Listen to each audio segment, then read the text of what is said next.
人は持って生まれた容姿で人生が大きく左右する生き物だ。同じ家で育っても、可愛い娘とそうではない娘では、かけられる言葉も、かけられるお金も、すべてが全く違ってくるのだから。幼い頃から可愛い姉と比較され、エコひいきや見下されることには慣れていた。でもまさか、成人してまで家族からあんな扱いを受けるなんて。私はみちる、25歳。私には2歳年上の姉、さきがいる。可愛い姉とは違い、私はひいき目に見ても美人ではない。世間一般で言う姉妹の残念な方といったところ。大人になった今でこそ、ありのままの自分を受け入れ、自分を好きになれてはいる。だが、ここまでの自己肯定感を築き上げるのに、どれほど苦労したことか。姉と自分の間に何らかの差があると感じ始めたのは、まだ未就学児の頃だ。幼いうちは、ただ小さいというだけで、通常誰もが可愛いと言ってもらえる。なのに、いつも褒められるのは姉の先だけ。家族で外出中、通りすがりの人が視線を向けるのも姉の先だけだ。あら、可愛い娘さんね。お名前はなんていうの？両親も両親で、さきと言います。と、いつも姉の名前だけを教えている。まるで、その場に女の子は姉しかいないかのように。初めて会うママ友からも、お母さんに似てとても美人のお姉ちゃんね、と言われ、母はいつもご機嫌だった。ありがとうございます。姉と違って妹のみちるは主人にも私にも似てないの。どうやら主人のお母さんの覚醒遺伝みたいで。私に向けられる母の視線に子供ながらに悲しい気持ちになったものだ。そんなやりとりを何度も聞くうちに、私は姉より容姿が劣っているのだと自然に刷り込まれていった。小学校に入ると理解力が増す分、より劣等感を抱くようになる。悪気なく言った友達の言葉にも心が過剰反応してしまうのだ。みちるちゃんのお姉ちゃんってすごく可愛いね。みちるちゃんと全然似てないね。姉も姉でちやほやされ続ければ自分が可愛いことを自覚していく。私はお姫様で、みちるはまるで召使いみたいね。いつも偉そうに振る舞い、嫌なことはすべて妹の私に押し付ける。姉は楽しいことばかり優先するようになった。お菓子や洋服など何かを選ぶときは必ず姉から。お手伝いなど嫌なことをするときはいつも妹の私から。姉妹なのにお嬢様と使用人みたいな立ち位置が作り上げられていった。しかも天真爛漫で華やかな姉に対して私は地味で性格も控えめ。そんな状況でももし両親が私と姉を平等に扱ってくれていたら私も少しは違っていたかもしれない。本来なら私に自信をくれるはずの母親はエコひいきの達人だった。母は美意識が高く美しいものが大好き。だからこそ自分に似た姉のことを溺愛していた。お姉ちゃんは私に似て可愛いからピンク色のワンピースを選んだの。あ、みちるちゃんには無難にグレーのワンピースにしといたわ。このように母が洋服を買うときはいつも可愛いデザインは姉用。私は女の子らしいアイテムなんて買ってもらったことがない。当時は無難という言葉の意味がわからず、母に質問すると言葉を詰まらせて困った顔をしたものだ。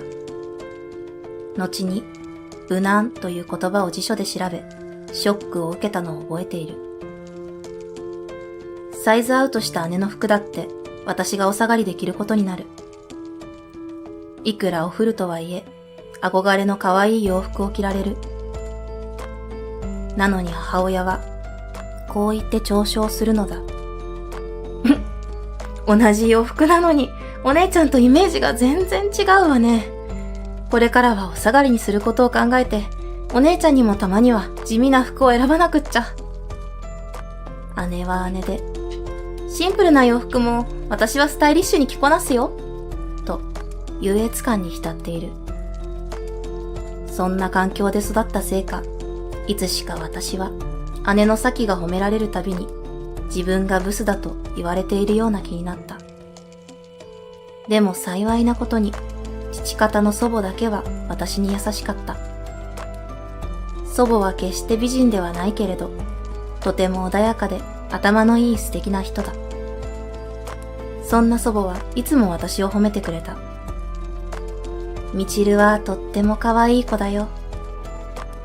でも私は卑屈になっていたので、いつも後悔していた。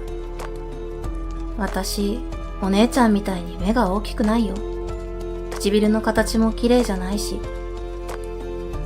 そう言うと祖母はすぐ私を慰めてくれた。みちるの目はとっても綺麗だよ。唇だって可愛いじゃないか。ずっと誰かにこの言葉を言ってもらいたかった。私は祖母の言葉に涙が決壊し、声を上げて泣いてしまった。涙が止まらない私に、祖母は私の頭を優しく撫でながら続けた。見た目はもちろん、心もすごく美人だね。真の美しさを持つ目は、正しいものを見ることができる。真の美しさを持つ唇は、愛情のある言葉を出すことができる。真の美しさを持つ耳は、いい言葉をたくさん聞くことができるのよ。褒められているとは思ったが、当時私はまだ子供だったので、正確な意味がわからなかった。どういう意味？そう尋ねると、祖母は柔らかく微笑んだ。見る人が見れば、みちるの美しさはすぐわかるものさ。逆に、みちるの美しさに気づかない人は、心が貧しいのだろうと、おばあちゃんは思うよ。祖母の笑顔を今でも鮮明に覚えている。みちるは人の心もわかるし、とても賢い子だ。素敵な大人の女性になるって、実はおばあちゃんは期待しているの。あ、ママとお姉ちゃんには内緒ね。そう言いながら祖母は人差し指を私の口元に当てた。口を封じた祖母の人差し指は、まるで魔法の杖のように、私をみるみる元気にしていった。優しい祖母のおかげで、私は自身の美しさに目を向け、自分を大切にすることができた。勉学にも励み、いつも自分に正直に過ごすことができたのである。姉の咲はというと、年齢とともにますます美しくなっていった。中学校に入学すると、大勢の男子から告白され、学校で一番人気の先輩とも付き合った。男性教師からも気に入られていたらしく、姉は勉強ができない割に、男性教師が担当の教科だけ、成績はいつも3をキープ。反対に、女性教師の受け持つ教科は見事に1か2であった。姉はテストの点数の低さを授業態度という名の外見の良さでカバーしていたに違いない。結果、実力不足な姉は希望の公立受験に失敗し、偏差値の低い私立高校へ入学した。その2年後、妹の私は地域で一番偏差値の高い有名高校に合格。すべてにおいて自分が上だと信じて疑わなかった姉は、私にこんな負け惜しみを言ってきた。顔面偏差値なら私の方が上だからね。と。私は心の中で、顔面偏差値は年齢とともに下がるけどね。とつぶやいてやった。姉は高校卒業後、ディーラーの事務職に潜り込むことに成功。社員のほとんどが男性だったので、彼女はすぐさま職場の花となった。姉のモテぶりは社会人になっても健在。自分の仕事も男性社員に手伝わせ、ミスをしても怒られず、わがままを直すことなく大人になった。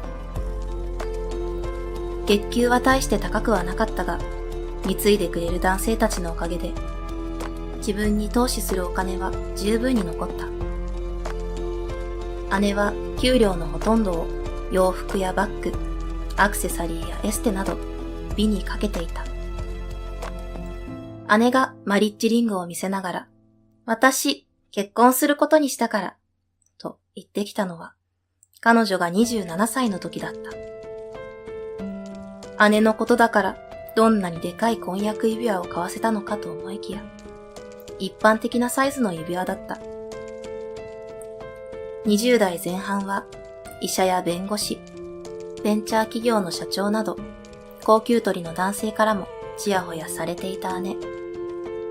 だが、教養もなければ自立心もないわがままな姉は、ハイスペックな男性の結婚相手には選ばれなかったのだろう。この段階で同じ職場のディーラーマンと結婚したのは正解だと思った。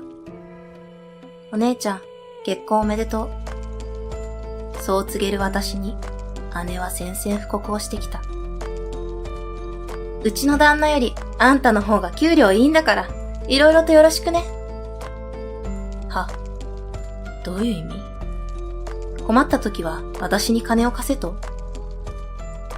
確かに私は現役で薬科大に合格し、現在薬剤師として働いている。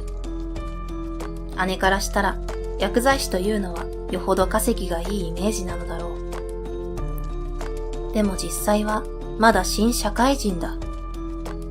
ゆくゆくは昇給を見据えているものの、今現在高給取りではない。自分の収入について説明しようとした矢先、姉から驚くべきセリフが飛んできた。私、もう結婚するじゃない？その前に家族でハワイに行こうと思ってるの。テンション高めに海外旅行を宣言している。え、ハワイ？でも私、急に仕事休めないよ。小さな声でつぶやく私に、姉は即座にこう告げた。ん？あんたは行かなくてオッケー。お父さんお母さんと3人で行ってくるから。その時、私の脳内いっぱいに、ハテナの文字が咲き乱れた。どうやら姉が言う家族とは、父と母のことであり、妹の私はその枠に入っていないらしい。それだけではない。姉はありえないセリフを次々と吐いた。家族旅行なんだから、支払いはあんたのカードでやるからね。カードちょうだい。え？私はハワイに行かないのに、私が旅費を出すのはおかしくない？さすがに理不尽だと思い、私も反論する。そんな私に構わず、姉は続けた。みちるは稼いでるんだから、ケチくさいこと言ってないで、早くカード出してよ。姉と口論しているところへ、母が帰ってきた。姉はすかさず、母に告げ口をする。お母さん聞いてよ。みちるがハワイ行きのお金を出さないっていうの、ありえないでしょ？唖然とする母に向かって、姉は続けた。家族旅行だけど、みちるは仕事で行けないから、旅費の出費だけでも参加させてあげようと思ったのに、断るなんて生意気よ。姉のこのめちゃくちゃな発言を、さすがに母も諌めてくれるだろう。だが、母から飛び出した言葉は、私の期待するものではなかった。みちるは高校生の夏休みは毎年短期留学していたわよね。大学にも通わせてあげて、あなたにはたくさんお金を費やしたのよ。その恩を返すのは今なんじゃないの？あまりにも斜め上の発言に、私は思わずフリーズしてしまった。ちょっと待ってよ。お金がかかったのは事実だけど、短期留学のお金を全部出してくれたのは祖母よ。大学だって奨学金だし、親に負担はかけていない。むしろ、姉の私立高校や美容専門学校の方がお金がかかったんじゃないの？呆然とする私に構わず、姉は私の財布からクレジットカードを取り上げた。ぐずぐずしてないで、早く貸しなさい。あ、ちょっと、何するの？最初から素直に渡しておけば、少しは可愛がられるのに、もう少し愛され方を覚えたら？母も母で姉の肩を持ち始める。そうよ、あなたは頭がいいんだから、自分がかけてもらった金額くらい計算できるでしょ？勉強だけできたって社会では通用しないんだからね。こうして家族は私の名前の刻まれたクレジットカードで姉と1週間のハワイ旅行に旅立っていった。帰国後に手渡された土産はカードで買ったマカダミアナッツのみ。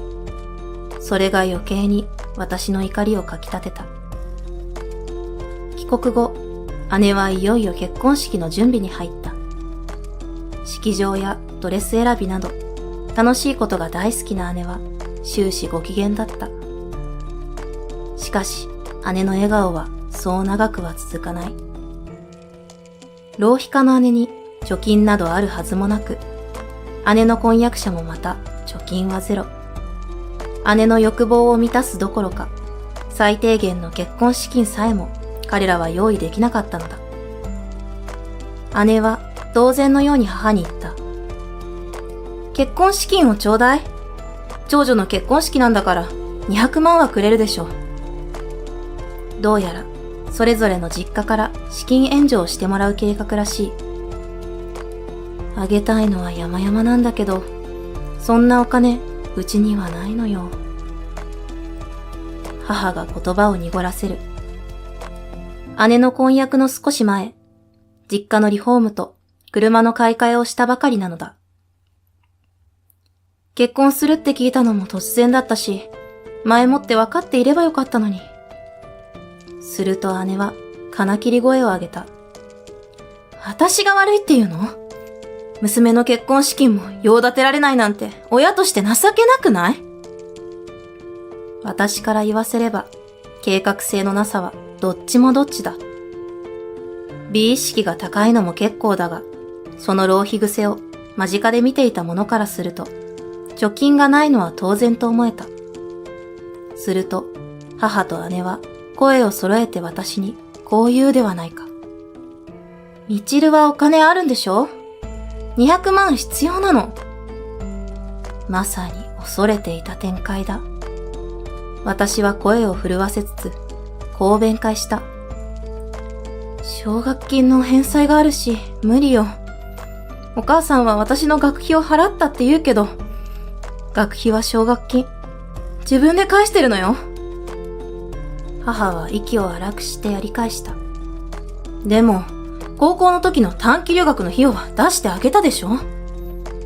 それだって、短期留学の費用を援助してくれたのはおばあちゃんじゃない。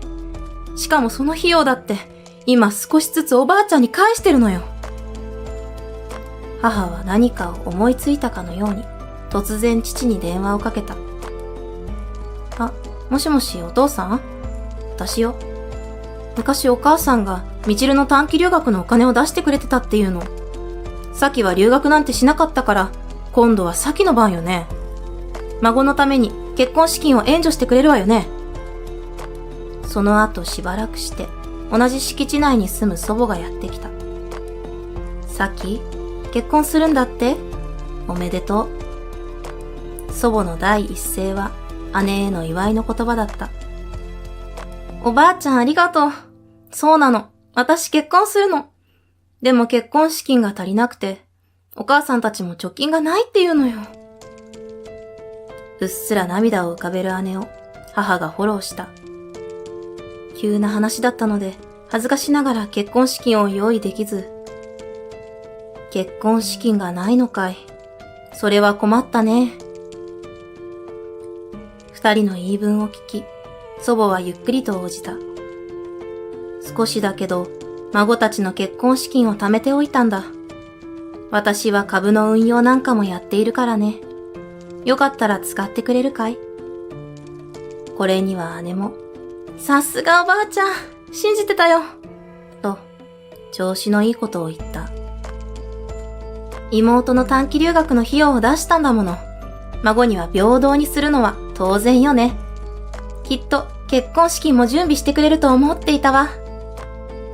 母のセリフに姉も嬉しそうに、やっぱり何事も平等よね、と応じている。そんな彼女たちに私はしらけていたが、尊敬する祖母の決定だ。異論などあるはずがない。やがて祖母は少し厚みのある封筒をカバンから取り出した。これが私からサキへのお祝いだよ。姉は目をギラギラさせながら封筒を受け取っている。その場で封筒の中身を確認した姉は、眉をつり上げ、大声を上げた。なにこれ？お金なんて入ってないじゃない。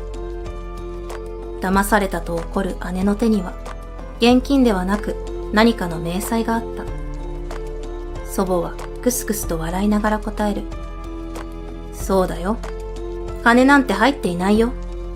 あるわけがない。母も強い口調で応戦した。妹のみちるにはお金を出してあげたくせに、何のご冗談かしら。お母さんはサキがかわいそうじゃないんですか？孫なら平等に扱ってくださいます？それがおばあちゃんのやることですか？すると、祖母の穏やかな顔がスローモーションで鬼のような形相に変わっていった。母をぎろりと睨みつけ、はあ？平等だって？と祖母がやり返す。あんたの言う平等は家族旅行で妹だけをのけ者にして妹にお金を払わせることかい。それを平等と呼ぶならば私だってサキへの結婚資金は出さないよ。母は眉間にシワを寄せ黙り込んでしまった。それでも祖母なのかとあんたは言ったね。逆に聞きたいよ。あんたらはそれでも親なのか、それでも姉なのかってね。私はね、孫たちに平等に結婚資金を貯めて用意しておいたんだ。だったらその結婚資金をちょうだいよ。姉の言葉に祖母はなじるような視線を先に向けた。その手から明細を奪い取り、目の前で広げてみせる。サキ、ほら、これをよく見てみなさい。これがサキ用の結婚資金なんだよ。それはクレジットカードの利用明細だった。そこにはハワイ旅行で使われた旅費、食事、ショッピングなどの利用明細がしっかりと記録されていた。実は財布から抜かれたカードは祖母が私のために作ってくれた家族カード。姉たちが豪遊したお金は実質祖母が支払ってくれていたのだ。私はからくりを説明した。そのカードはね、おばあちゃんが私にお守り代わりに持たせてくれたカードなの。カードを取られてすぐおばあちゃんに相談したら大丈夫だからと言ってくれたわ。それを受け、祖母はしてやったりという顔で大笑いした。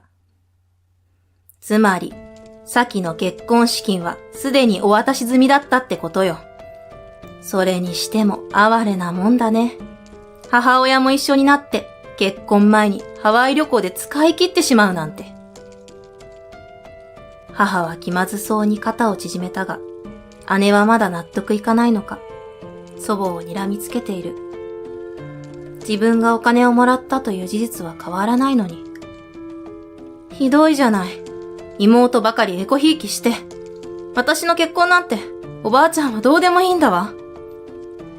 姉の一言に祖母がついに一喝した。いい加減目を覚ましなさい。エコひいきされてきたのはどっちだい。妹のみちるはね、あんた以上にずっとエコひいきに耐えてきたんだよ。少しは妹の気持ちを考えたらどうなんだい。祖母の雷に姉はついに泣き出してしまった。